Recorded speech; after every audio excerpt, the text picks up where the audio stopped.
पूर्णमिदं पूर्णात् पूर्णमुदच्यते पूर्णस्य पूर्णमादाय पूर्णमेवावशिष्यते। ओम शांति शांति शांति। आप सभी लोगों को नमस्ते। स्वागत है आप सभी लोगों का श्रीमद् भगवत गीता सत्र में। एक प्रश्न कुछ कह रहे थे आप? ओह, प्रणाम प्रणाम।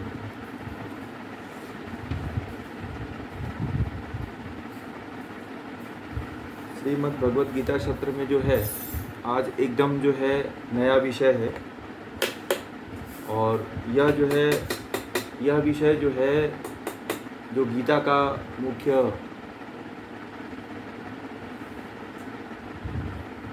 जो अभी दूसरा अध्याय में हम लोगों ने सांख्य योग पढ़ा था। जो सांख्य योगी यदि कोई है तो उसके लिए गीता क्या कहती है? सांख्य योगी मतलब निष्काम कर्म। कर्म का मतलब, योग का मतलब कर्म, निष्काम केवल निष्काम कर्म। प्रवृत्ति मार्ग का यही रास्ता है कि केवल व्यक्ति जीवन में दो मार्ग का चयन हर व्यक्ति को करना चाहिए। एक कर्म और योग।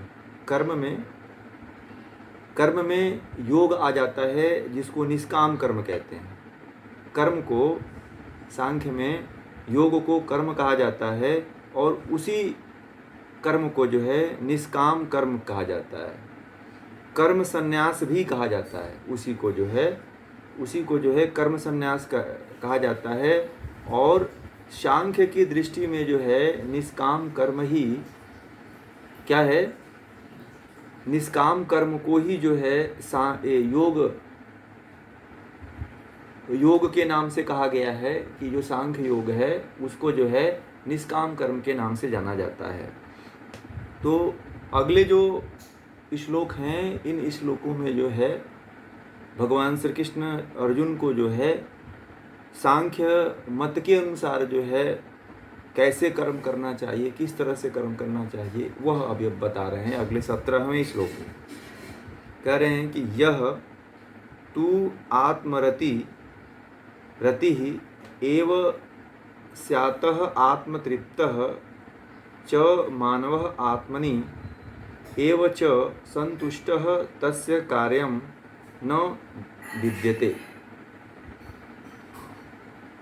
नैव तस्य कृतेत नार्थो न कृते नेह कश्चनः न चास्य सर्वभूतेषु कश्चिदर्थ व्यापाश्रयः। तस्मादसक्तः सततं कार्यं कर्म समाचर असक्तो चरन् कर्म परम प्राप्नोति पुरुषः। तो इन 3 श्लोकों में जो है हम अभी चर्चा करेंगे। तो 17वें श्लोक में भगवान श्री कृष्ण कहते हैं कि जो मनुष्य अपने आत्मा के अंदर ही, रति मतलब होता है आनंद, ठीक है? रति का तात्पर्य होता है आनंद। तो कहते हैं कि जो मनुष्य अपने आत्मा के अंदर ही रति मतलब आनंद अनुभव करता है, जो आत्मा से ही तृप्त हो जाता है, आत्मा में ही संतुष्ट है, उसके लिए ऐसा कोई कार्य नहीं रहता जिसे करना आवश्यक हो। अब यह बात बड़ा ही जो है महत्वपूर्ण बात है, क्योंकि इसमें भगवान श्री कृष्ण कह रहे हैं कि जो भी कोई मनुष्य है, जिनका भी माइक ऑन है ना वो बंद कर लें। कहते हैं कि जो मनुष्य अपने आत्मा के अंदर, यानी कि जो मनुष्य जो होता है अपने आत्मा के अंदर आनंद का अनुभव करता है।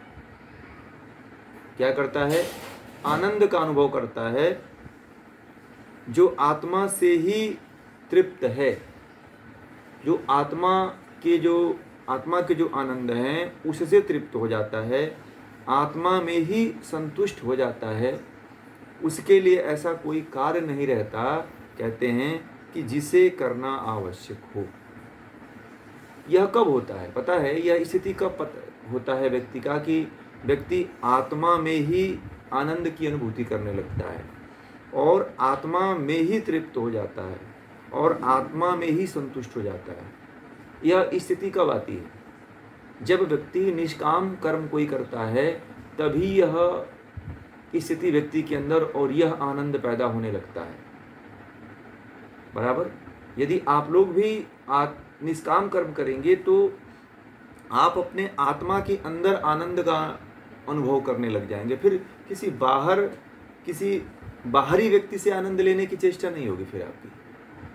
ठीक है? बाहर की वस्तुओं में फिर आपको बोरियत महसूस होगी। ठीक है? जो व्यक्ति निष्काम कर्म में एकदम आगे बढ़ जाता है, चरम सीमा पे पहुंच जाता है, उच्च कोटि पे पहुंच जाता है, तो उसके बारे में कहते हैं कि वह व्यक्ति अपने भीतर ही आनंद लेने लगता है, हर चीज का आनंद लेने लगता है अपने भीतर। किसी दूसरे पदार्थ की, किसी दूसरे वस्तु की उसे आवश्यकता नहीं होती है। वह अपने आप में आनंदित होने लगता है और उसके अंदर स्वतः ही जो है तृप्ति की भावना आ जाती है, वो तृप्त हो जाता है। और कहते हैं कि वह संतुष्ट और हर चीज़ में संतुष्ट होता है, चाहे ज्ञान में हो, चाहे विज्ञान में हो, चाहे किसी भी चीज़ हो, संसार के जो पदार्थ हैं उसमें भी उसको संतुष्टि मिल जाती है। जीवन से भी उसे संतुष्टि मिल जाती है क्योंकि वह निष्काम कर्म करके जाता है। व्यक्ति वही दुखित होता है जो जीवन में निष्काम कर्म नहीं कर पाता है। जो व्यक्ति अपने स्वार्थ के लिए कर्म करता है वो व्यक्ति हमेशा दुखी रहता है और उसको हमेशा भय लगा रहता है कि मैंने तो जीवन में कुछ किया ही नहीं, ऐसा होता है उसके साथ में। परंतु जो व्यक्ति निष्काम कर्म करता है ना, तो उसको देखिएगा आप जो है उसकी जो कहते हैं ना कि उसकी जो मृत्यु होती है बड़ा सहज होती है और वह कभी भी जो है, उसके बारे में ऐसा कहा जाता है कि वह व्यक्ति जो है कभी भी असंतुष्टि पूर्वक उसकी मौत नहीं होती है। जब मरता है तो संतुष्ट होकर मरता है और ये कहता रहता है कि अब तो मैंने बहुत जी लिया, अब भगवान मुझे उठा ले तो मैं उसको स्वीकार कर लूँगा। इतना अब जो है संतुष्टि होनी चाहिए। परंतु हम लोगों में तो ऐसी आशा है कि हम में से कोई कह दे, अभी यमराज आके हमसे कह दें कि हम तुमको आज रात को ले जाएंगे, तो फिर आप तैयार ही नहीं होगे। बोले कि नहीं, अरे अभी बहुत काम है मेरे जी में, मेरा ये काम करना है, वहाँ जाना है, यहाँ जाना है। तैयार होंगे अभी आप लोग? कोई नहीं तैयार होगा इसमें से। यमराज के पास जाने के लिए अभी यमराज आपके पास आ जाएं और कहें कि चलना है, तो चलेंगे आप लोग? कोई नहीं जाएगा। क्यों? क्योंकि बहुत से हमने इच्छाएं पाल रखी है और इस तरह से हम कर्म करते हैं कि हमें अभी ये काम करना है, यहाँ जाना है, वो करना है, इस तरह से करना है। तो बहुत से ऐसे कामनाएं हैं, बहुत सी ऐसी इच्छाएं हैं जिसकी पूर्ति हम करना चाहते हैं। इसीलिए जो है हम अभी यमराज के पास अभी जाने के लिए तैयार नहीं होते हैं।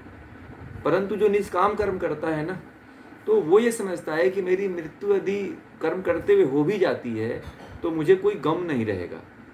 यदि आप लोग भी निष्काम कर्म करोगे तो मरने का कभी भय नहीं रहेगा। देखिएगा, जो ज्ञानी व्यक्ति होता है, जो आत्म तत्व को पहचान चुका होता है व्यक्ति, वो कभी भयभीत नहीं होता है, वो निर्भय होता है, कभी मरने से नहीं डरता है। वो महर्षि रमण थे, महर्षि रमण जो है उनको मृत्यु का भय हमेशा बना रहता था। ठीक है? तो उन्होंने कहा कि ये मुझे भय क्यों बना हुआ है, अब मैं इस भय को निकाल के ही रहूँगा। तो वो जो है एक असम की चोटियों में, जो पूर्वी प्रदेश हैं, उनकी चोटियों में जाकर के पहाड़ के सबसे ऊंची चोटी पर जाकर के बैठ गए और वहाँ रात को वहीं पे जाकर के केवल कोपिन धारण करते थे, वहीं पे लेट गए। बोले कि रात को ही इतने से इतने बजे तक उनके मन में ये भावना आती रहती थी कि ये समस्या होती है, ऐसे होता है, इस तरह से होता है। तो बोले कि आज मौत आ ही जाए, अब मैंने बहुत हो गया, भय से मैं अब परेशान हो गया हूँ, अब ऐसा है कि मौत आ जाए और अब मुझे आज तू उठा ही ले जा। ठीक है? यमराज को इनवाइट किए, बोले कि आप तो आज चले ही आइए और आज मुझे आप लेकर के चले जाइए। तो कहते हैं कि वो 2-3 दिन तक ऐसे पड़े रहे कि मौत आए लेके जाए, मौत आए लेके जाए, परंतु आई नहीं। तब उनको ये पता चला कि ये तो केवल मेरे मन की वृत्ति थी। ये वृत्तियों के कारण मुझे भय लगा रहता था, और जब मैंने मृत्यु को वर्ण कर रहा था, मैं मृत्यु के गोद में जा रहा था, तो मृत्यु आई ही नहीं। तो इस तरह से यदि आप लोग भी निष्काम कर्म की भावना अपने अंदर रखते हो, निष्काम कर्म करते हैं, तो मृत्यु को आमंत्रित करोगे आप लोग। ठीक है, मृत्यु को आमंत्रित करोगे, कहोगे कि हे ईश्वर अब तो बहुत हो गया, अब मेरा समय पूरा हो गया, अब दूसरा कोई कार्य करवा दो मुझसे, दूसरे लोक में ले चलो, अपने लोक में ले चलो। इसीलिए निष्काम करना बड़ा ही आवश्यक है। आगे कहते हैं कि उसके लिए ऐसा कोई कर्म नहीं है जिसका करना आवश्यक हो। उसे कृत कर्म से न तो कुछ पाना है और न अकृत कर्म से कुछ लेना है। न किसी इच्छित वस्तु की प्राप्ति के लिए, समस्त प्राणियों में से अपने स्वार्थ के लिए किसी पर निर्भर रहना है। तो कहते हैं कि जो आत्मा से जो आनंद लेने लगता है, जो निष्काम कर्मयोगी हो जाता है, तो उसके लिए जो है कोई कर्म करने वाला तो कोई कर्म रहता ही नहीं है। कोई ऐसा कर्म ऐसा नहीं है जिसके लिए उसे कुछ करना हो। और कहते हैं कि जिसका करना और उसे कृत कर्म से न तो कुछ पाना है, और वह जो कर्म करता है उस कर्म से वह कुछ पाने की इच्छा से करता भी नहीं है। समझ रहे हैं? जैसे हम लोग हैं तो जो कोई भी कार्य करते हैं तो सोचते हैं कि इससे कुछ मिलेगा, परंतु जो वह करने वाला कर्म होता है, कृत मतलब करने वाला, तो जो करने वाला कर्म होता है उससे भी वह अपनी इच्छा को हटा लेता है कि उससे भी मुझे कुछ मिलेगा, उससे भी आशा छोड़ देता है। न अकृत कर्म से कुछ लेना है, न कृत कर्म से न अकृत कर्म से, तो दोनों कर्मों से जो है उसे कुछ लेना देना नहीं होता है। ठीक है, तो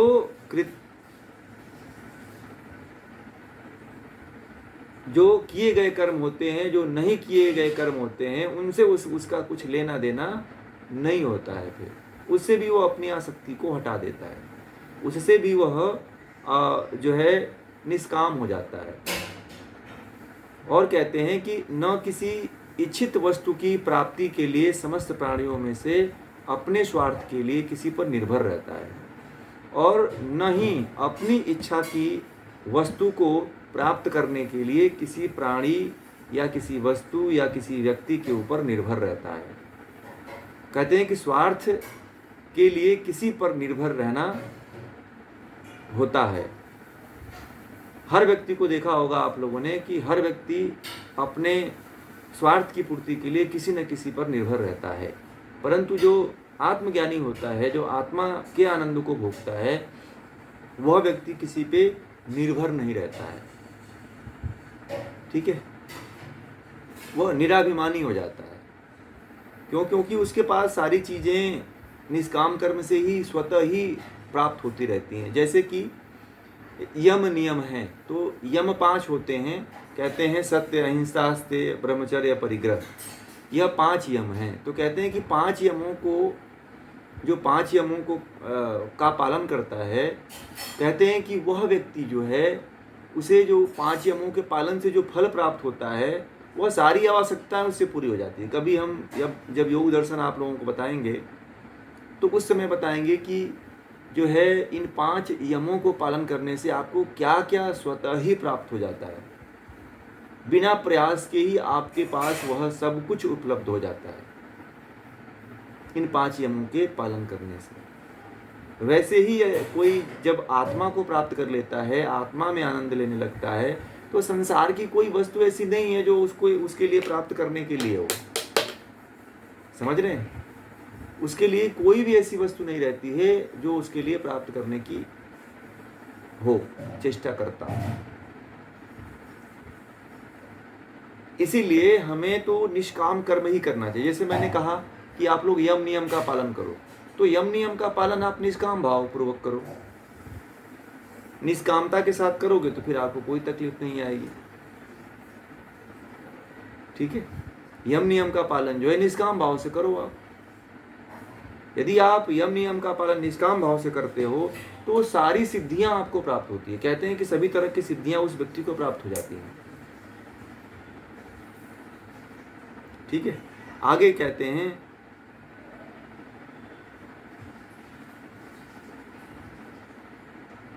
कि आगे का मंत्र है 19वां।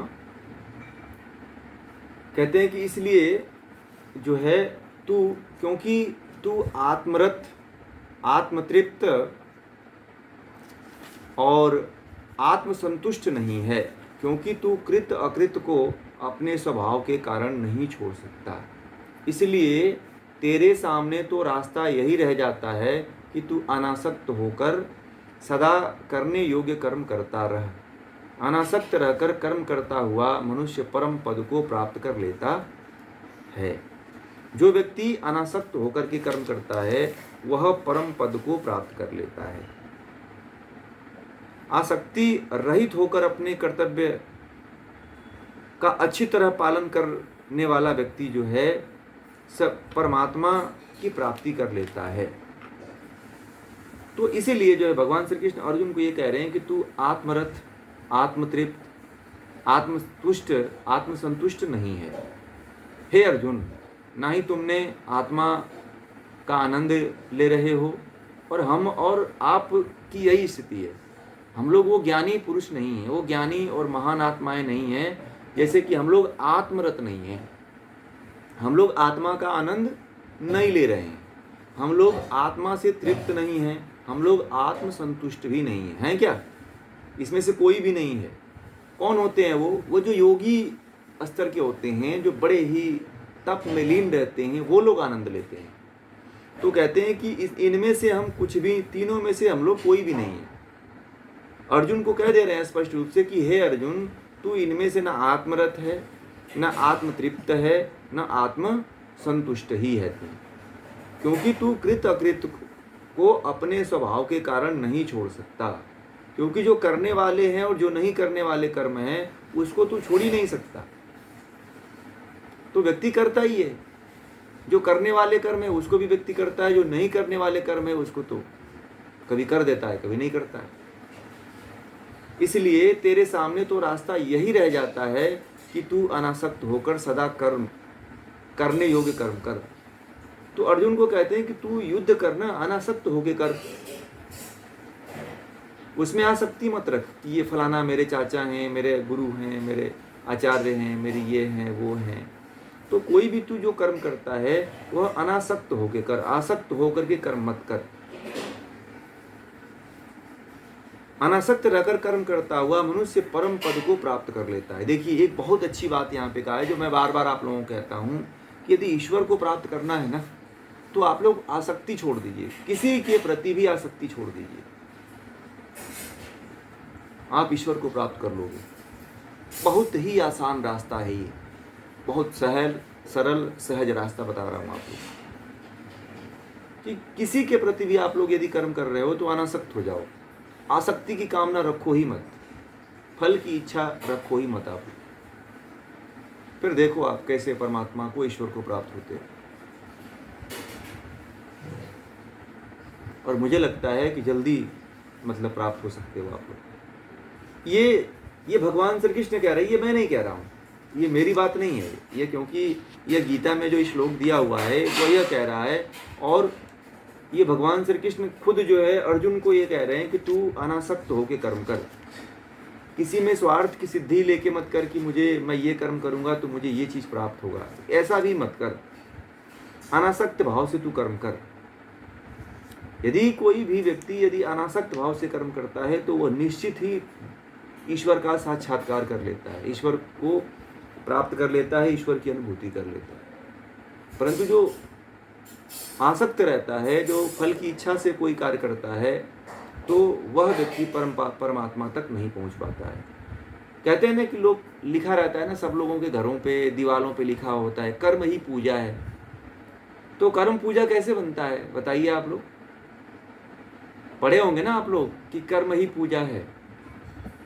सब लोग अपने दीवारों पे भी लिखते हैं, पुस्तकों में भी लिखते हैं, कॉलेजों में स्कूल में चले जाइए तो वहाँ लिखा होता है कि कर्म पूजा है। तो कैसे पूजा है भाई? कुछ लोग कहते हैं कि कर्म कर लो यही पूजा है, कहीं कोई देवी देवता को पूजने की ज़रूरत नहीं है, मंदिर जाने की ज़रूरत नहीं है। तो जो आप कर्म कर रहे हो वो ये भी तो देखो कि वो निष्काम है कि नहीं, ठीक है? तब वह पूजा बनेगा जब आप निष्काम करोगे। आप फल की इच्छा लेकर के कर्म करोगे तो वो निष्काम नहीं बनेगा, ठीक है? ये बातें जो है सभी को ध्यान में रखने की आवश्यकता है कि शायद आप जो कर्म कर रहे हो, आप लंबी तो यात्रा करो परंतु पता चले कि आपकी दूरी ही न तय हो पाए, तो करने का क्या मतलब है कोई मतलब नहीं। मतलब यात्रा करो तो दूरी तय होनी चाहिए। इसीलिए जब कर्म करो तो अनासक्त भाव अपने पास अंदर रखा करो आप लोग, और फल की इच्छा का त्याग करो आप लोग। कहते हैं लोग कि बिना फल की इच्छा के हम कर्म कैसे करेंगे, मन ही नहीं लगा कर्म करने का, है कि नहीं? बहुत लोगों के मन में तो यही होता है कि जब हमें फल की इच्छा ही नहीं पता रहेगा तो कर्म करने में कोई मजा ही नहीं आता है। यही तो योग है, यही तो जीने का ढंग गीता कहती है कि जिसमें फल की इच्छा छूट जाती है वही कर्म करो, और उस कर्म को करके आप आगे बढ़ जाओगे, योग के क्षेत्र में बहुत आगे बढ़ जाओगे, परमात्मा तक पहुंच जाओगे आप। एक बार जो आनंद ले लिया ना, एक बार जो आनंद ले लिया, एक बार अनुभूति कर लिया, तो फिर उसको किसी चीज़ की कमी नहीं होती है, फिर तो पूरी दुनिया उसके साथ होती है। तो इस तरह से जो है हमें कोई भी कर्म करना है वो अनासक्त होकर के ही करना चाहिए। अब जैसे एक उदाहरण बताऊं कि कैसे अनासक्त होकर के आप लोग कर्म करोगे। यह प्रयोग, आज का प्रयोग यही है कि अनासक्त होकर के कर्म कैसे करें, ठीक है? इसको नोट कर लीजिएगा कि जो आज का प्रयोग है वह यही है कि अनासक्त भाव होकर के हम कर्म कैसे करें। एक तो आसक्ति होकर लेकर के कर्म करते हैं, और दूसरा यह है कि हम अनासक्त होकर के कैसे कर्म करें। तो बहुत लोगों के मन में चलता है, तो सोचते हैं कि कर्म कैसे करें। तो देखिए, जब आप कर्म करने के लिए तत्पर होइए तो वहाँ पे फल की इच्छा का जो है आभास अपने मन के भीतर नहीं मत आने दीजिए, और वह आभास होता है इंद्रियों के विषयों से प्रारंभ होता है। कौन हमें फल की इच्छा का याद दिलाती है? कौन भोग की इच्छा रखती है बताइए? मैं वहाँ तक ले चलता हूँ आपको, इंद्रियाँ। तो इंद्रियों के बारे में सोचिए कि यह जो बात हमें याद आ रही है फल की इच्छा, यह सुख भोग कौन करना चाहता है? इंद्रियां करना चाहती है, बल्कि हम नहीं करना चाहते हैं। कौन करना चाहता है? इंद्रियां करना चाहती है। तो यदि आपको ये पता चल गया कि आप चाहते हो कि मैं निष्काम कर्म करूं, परंतु फिर आपके अंदर इच्छा आ जाती है कि अरे इससे तो हमें कोई फायदा ही नहीं होगा, ठीक है? तो वहाँ पे आप ये सोचो कि इसके बारे में कौन सोच रहा है कि हमें फायदा नहीं होगा। फायदे और नुकसान के बारे में कौन सोचता है पता है? मन और इंद्रियां। कौन सोचता है? मन और इंद्रियां वहीं जाती हैं जहाँ पे उसको भोग मिले, उसको रस मिले। तो फिर आप ये समझिए कि ये जब आनंद की बात आ रही है, जो भोग की बात हमारे भीतर खड़ी हो रही है, वह इंद्रिय और मन की बात है। मन और इंद्रियों को जब आनंद लेना होता है तो तब वहाँ पे वो लोग क्या करती हैं? तब वहाँ पे अपना स्वार्थ देखती हैं। वो कहती हैं कि फ़ायदा है कि नुकसान है, ठीक है? तो तब ये आप समझ जाइए कि इंद्रियों का विषय हमारा विषय नहीं है। इसलिए हम जो है निष्काम ही कर्म करेंगे। ये तो इनकी मांग है कि हमें कोई फ़ायदा नहीं हो रहा है, हमें घाटा हो रहा है, ठीक है? परंतु आप वहाँ पे एक उल्टा विचार ये रखिए कि नहीं, हम तो आत्मा और परमात्मा को जानने वाले लोग हैं। इंद्रियों का तो भोग की तरफ जाना निश्चित है, परंतु हमारा जाना थोड़ी निश्चित है, ठीक है? तो ये प्रयोग आप लोग करिएगा कि अनासक्त होकर के। अनासक्त, हमें आसक्त कौन बनाता है? इंद्रियां बनाती हैं, इच्छाएं बनाती हैं, कामनाएं बनाती हैं। और इच्छाएं कामनाओं को कौन लाता है? इंद्रियां और मन, यही दो इच्छा और विषय को उत्पन्न करते हैं। ठीक है, तो इस तरह से जब भी यह विषय उठे तो आप अपने मन से इसको हटाइए कि ये तो भटकाने वाला काम शुरू हो गया, हमारा निष्काम कर्म नष्ट हो रहा है। तो ये बात को आप लोग याद रखिएगा और यही प्रयोग करिएगा आप लोग। ठीक है, आज के प्रयोग को आप लोग याद रखिएगा, अनासक्त होकर के करना है। अनासक्त हमें कौन नहीं होने देता है? इंद्रियां और मन, इसको भी नोट कर लीजिएगा ध्यान से। अब हम लोग चलते हैं, अब भगवान श्री कृष्ण जो है अर्जुन को कर्म योग पर फिर बल देते हैं उसको। अगले मंत्रों में जो है जो आएगा, जो भी विषय आएगा, जो श्लोक आएंगे, उसमें भगवान श्री कृष्ण जो है अर्जुन को कर्म करने पर बल देते हैं। योग कैसे कर्म करने पर बल देते हैं वह तो आगे चलते हैं तो पता चलेगा। बहुत महत्वपूर्ण है कि किस तरह का कर्म हमें करना चाहिए।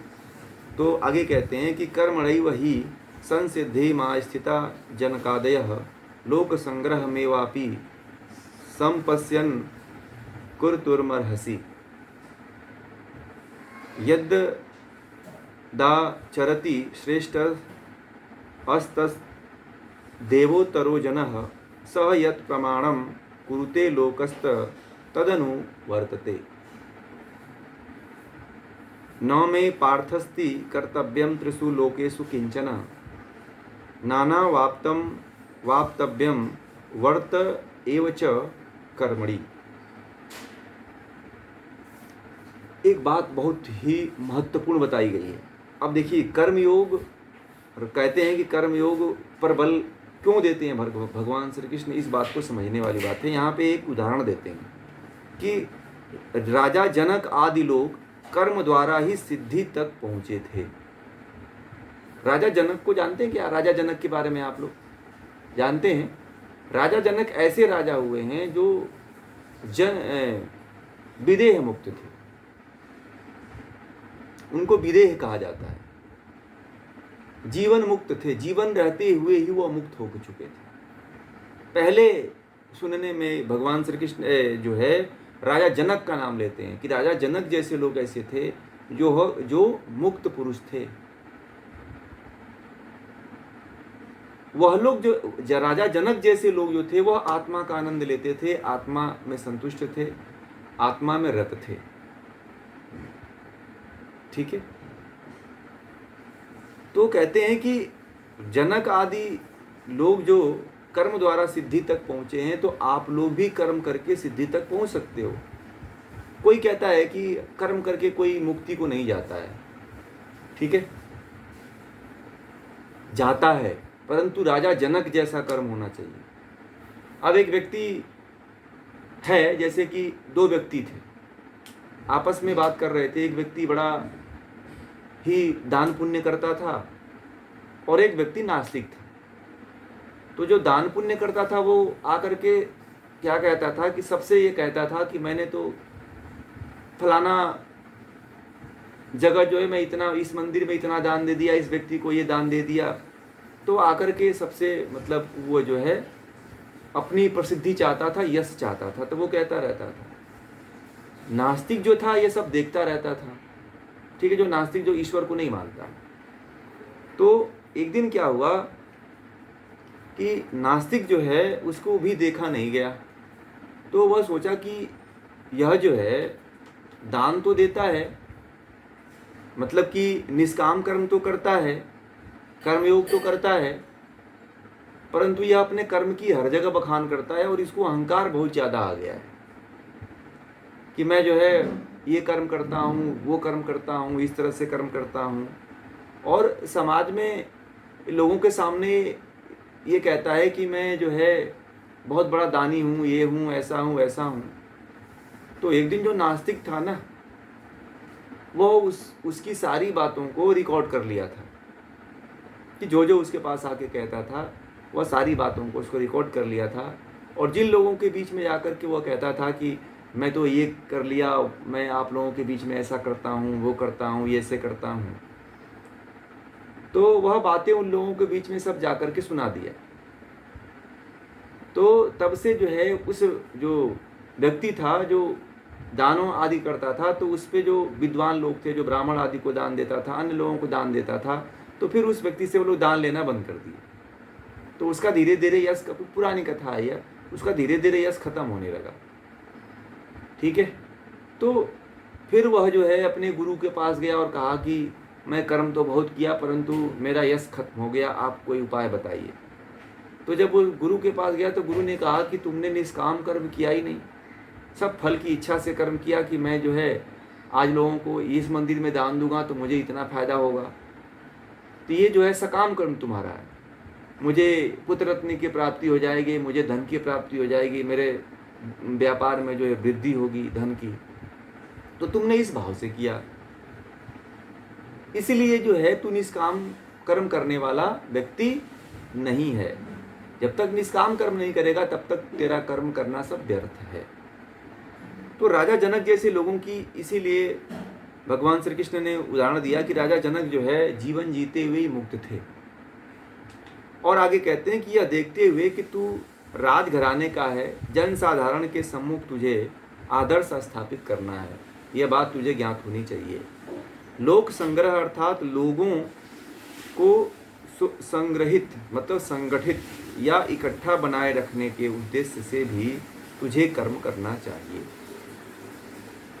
अब भगवान श्री कृष्ण कहते हैं कि अरे तू कहाँ खोया हुआ है, राजा जनक जैसे लोग जो है निष्काम कर्म करके सिद्धि को प्राप्त हुए थे, और तू तो बहुत बड़े राज्य घराने का है, तू राजा के कुल का है, और तुझे देख करके जो साधारण लोग हैं उनके सामने जो है एक आदर्श स्थापित करना है, क्योंकि तू राजा है और राजा ही जो है इस तरह से कायरता की बात करेगा तो प्रजा के ऊपर क्या बीतेगी। तो तुझे जो है लोक संग्रह का तात्पर्य होता है संगठित करना, संगठित रखने वाला, संग्रहित करने वाला। संगठित मतलब इकट्ठा बनाए रखने की वाला, लोक संग्रह का तात्पर्य होता है। तो इसलिए जो है जो जन साधारण लोग हैं उनको संग्रहित करने के लिए, इकट्ठा करने के लिए तुझे तो अनासक्त होकर के कर्म करना ही पड़ेगा।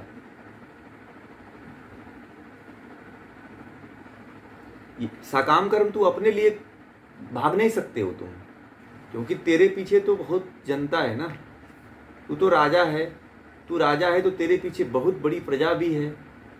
तो जो तेरे पीछे प्रजा है तू उनको छोड़ करके भागना चाहता है। अर्जुन को कहे, अर्जुन इस तरह की बातें कर रहा था कि मैं अनासक्त होकर के, तो बोले कि तू कर्म कर परंतु वहां पे आसक्ति मत रख, फल की इच्छा मत रख, तू राजा जनक जैसी सिद्धि प्राप्त कर लेगा।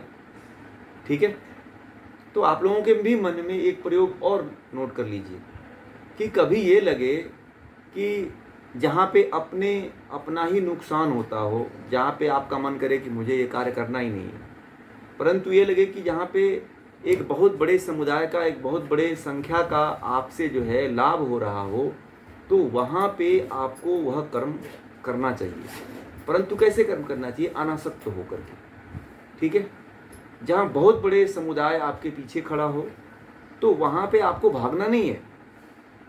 मान लीजिए कि आप लोगों में से किसी को कोई नेता बनाना चाहता है कि भैया आपको प्रधानमंत्री हम बना देते हैं, परंतु आप में से कोई भी व्यक्ति ऐसा नहीं है जो कह रहा है कि मैं तो प्रधानमंत्री लायक हूँ नहीं, प्रधानमंत्री बनूंगा ही नहीं, वो भाग रहा हो। तो भगवान से उससे आप पूछा गया क्यों भाग रहे हो, तो बोल रहा, तो उसने बोला कि मैं इसलिए भाग रहा हूँ कि जो है मैं जो है कर्म नहीं कर पाऊंगा, कर्म करूंगा तो बंधनों में फंस जाऊंगा। तो किसी ने कह दिया उसको कि नहीं तू कर्म कर परंतु अनासक्त हो गए कर्म कर, आसक्ति उसमें मत रख। तो इसी तरह से जो है आप लोग भी जो है जब कर्म करें तो कोई बड़ा से बड़ा क्यों ना काम हो उसमें आसक्ति मत रखो, कर्म करो। आप राजा बनना है तो प्रधानमंत्री बनना है तो बन जाओ, परंतु कभी आसक्ति मत रखना प्रधानमंत्री के पद से। जैसे द्रौपदी मुर्मू जी को राष्ट्रपति बना दिया गया, ठीक है, अब उन्होंने कभी सोचा ही नहीं था कि मैं राष्ट्रपति बन सकता हूँ, परंतु उनको जो है राष्ट्रपति बना दिया गया। ठीक है, तो उनको जो है अनासक्त होकर कर्म करना है, आसक्ति नहीं रखना है। उसी तरह आप लोगों को भी अनासक्त होकर के कर्म करना है। कर्म करना, कर्म से भागना थोड़ी है। आप कर्म में भाग करके भी कहाँ जाओगे? आखिर भागोगे तो कहीं जाओगे ही ना, पृथ्वी पे ही तो रहोगे ना। किसी शहर में भाग के जाओगे, है कि नहीं? कहीं दूसरे शहर में तो भाग के जाओगे नहीं आप लोग। वहां पे भी दुनिया यही है, जैसे छोड़ के भागोगे जिस दुनिया को, वही लोग हैं जो आपके यहाँ हैं। इसीलिए अनासक्त होकर के कर्म करो आप लोग। भागने वाली सिस्टम बड़ा खतरनाक है। कुछ लोग कहते हैं ना कि घर छोड़ के मन करता है घर ही छोड़ के भाग जाएं। अरे कहाँ आप जाओगे? आप पूरी दुनिया में जाओगे तो सब वैसे ही लोग हैं, किस किस से आप भगोगे? ठीक है, किस किस से भगोगे आप लोग? बहुत लोगों की यही स्थिति है। मैं बताऊं आपको कि सब बहुत लोग जो है सोचते हैं ना कि मैंने जी लिया, अब जीवन में कुछ रखा नहीं है, भगवान अब उठा ही ले तो अच्छा है। ठीक है, और कहते हैं कि दुनिया से चला जाऊं, या मैं सोचता हूं कि कहीं किसी आश्रम में चला जाऊं, भाग जाऊं। तो आश्रम में कहीं जाओगे तो सब वही माहौल है, सब जगह वही कर्म करना है। इसीलिए जहाँ पे आप हो ना, जिस जगह पे आप हो उसी में अनासक्त होके करो कर्म। कोई कामना मत रखो, कोई आसक्ति मत रखो, कोई फल की इच्छा मत रखो, किसी तरह की भावना मत रखो। तो राजा जनक जैसी सिद्धि आप भी प्राप्त कर सकते हो। ठीक है, तो इस तरह से हर व्यक्ति को कर्म करना चाहिए। आगे कहते हैं कि श्रेष्ठ मनुष्य जो जो कुछ करता है वही कुछ साधारण जन करने लगते हैं। वह जैसा आदर्श उपस्थित करता है उसी का लोग अनुगमन करने लगते हैं। ठीक है, जो श्रेष्ठ लोग होते हैं, जो बड़े लोग होते हैं, जो उच्च कोट राजा आदि लोग होते हैं, जैसा आचरण करते हैं उनको देख करके जो साधारण जनता होती है वह भी उसी तरह से आचरण करने लगती है। इसीलिए जो उच्च होता है, जो बड़े पदों पे होता है, उस व्यक्ति को अच्छा आदर्श स्थापित करना चाहिए कि जिसको देख करके अन्य लोग भी अच्छे आचरण और व्यवहार को करें। ये तो आप सभी लोगों को पता है। यदि आप अपने घर में हो, एक प्रयोग आप लोग दूसरा लिख लीजिए, तीसरा प्रयोग, कि आप लोग अपने घर में ऐसा आचरण करो ना, किसी को कहो मत आप लोग। ठीक है, आप लोग गीता पढ़ रहे हो तो किसी को गीता पढ़ने के लिए प्रेशर मत दो। आप घर में गीता का आचरण करो आप लोग। ठीक है, आप देखना आपके आचरण से जो है दूसरा व्यक्ति देख करके वो भी बदलने लग जाएगा। यह प्रयोग आप लोग करिए कि जो है क्या करना है। आप बड़े हो, आप चाहे छोटे हो, परंतु आप घर में आपका एक अस्तित्व है, तो ऐसा आदर्श स्थापित करो कि आपको देख करके सभी लोग उसी तरह का व्यवहार करें। एक छोटा बच्चा भी आपको देख करके आपकी तरह व्यवहार करने लग जाए। ठीक है, झूठ न बोले, सत्य बोले, ईमानदारी का परिचय दे, चोरी न करे, गलत कार्य न करे, गलत चीज़ों का सपोर्ट न करे, गलत संगति न करे। यदि आप घर में एक अच्छा माहौल बनाते हो, आप अपने परिवार ही आपका महाभारत है, तो अपने परिवार में ही यदि आप लोग जो है एक अच्छा माहौल बनाते हो तो मुझे लगता है कि महाभारत कभी होगी ही नहीं। ठीक है, घर की महाभारत कभी होगी ही नहीं। तो हाँ, जैसे कि मैंने ये देखा है कि जिन घरों में अच्छा आदर्श नहीं होता है तो उन घरों के बच्चे भी जो है अच्छे आदर्श उनके नहीं होते हैं। ये जो माँ बाप, मैंने देखा है कि जिनके माँ बाप शराब आदि पीते हैं ना, तो उनके बच्चे भी शराब पीने लगते हैं। मैंने ये देखा है, बहुत मुझे वो होता है। भले से बाप उसको छिपा के पीता है, परंतु पता नहीं वो क्या एक चरित्र होता है कि चरित्र का दाग जो होता है वो कभी छिपता नहीं है। ठीक है, तो इसीलिए अपना व्यवहार आप लोग ऐसा बनाइए। मान लीजिए जैसे आप सिगरेट पीते हैं, तो सिगरेट आप जा कर के पान की दुकान पे पीते हैं, कोई देख लिया, कहीं सूंघ लिया, मुंह तो बदबू आता ही है। कोई गुटखा खाता है, कोई पान मसाला खाता है, तो ये सब गलत गंदी आदतें हैं। तो यह आदत आपके भीतर है तो यह आपके बच्चों में भी आएगी। ठीक है, यह बात समझ जाइए। यदि आप जो गलत कार्य कर रहे हो तो उस गलत कार्य को छोड़ने का प्रयास करो। और देखिए एक चीज़ और बता दूं आप लोग, कुछ लोग ये सोचते हैं कि कोई गलत कार्य करता है छुप के भी ना, तो वो ये समझता है कि मुझे तो कोई देख ही नहीं रहा है, मुझे तो कोई जानता ही नहीं है। परंतु यह आपकी बहुत बड़ी भूल है। परमात्मा तो देखता है ना, ऊपर वाला देखता है कि नहीं देखता है? उसका कैमरा ऑन है। जैसे आप कहीं किसी की दुकान में जाते हो, किसी मॉल में जाते हो, तो वहाँ पे लिखा होता है कि सावधान, आप कैमरे की नज़र में हो। तो आप उल्टा सीधा थोड़ा हरकत करना बंद कर देते हो, सोचते हो कि अरे कैमरा लगा होगा, सब देख रहे होंगे। होता है कि नहीं होता ऐसा? जो करने वाला व्यक्ति होता है वो थोड़ा सा उसमें सजग हो जाता है कि नहीं यार, कैमरा लगा हुआ है, यहाँ पे कुछ करेंगे तो सब रिकॉर्डिंग हो रही होगी, ठीक है, तो सजग हो जाता है। इसी तरह से आप कोई कर्म यदि गलत कर्म कर रहे होंगे, आदत से मजबूर होंगे, तो वह कर्म को परमात्मा जो है रिकॉर्ड करता है, ईश्वर रिकॉर्डिंग करता है। और वह व्यवहार यदि आप छुप के भी करते हो ना, तो आपके कहीं ना कहीं वो चीज़ झलकता है, ठीक है। और वह झलकता है और उसका व्यवहार जो है आपके परिवार में भी पड़ता है, आपके बच्चों पे भी पड़ता है।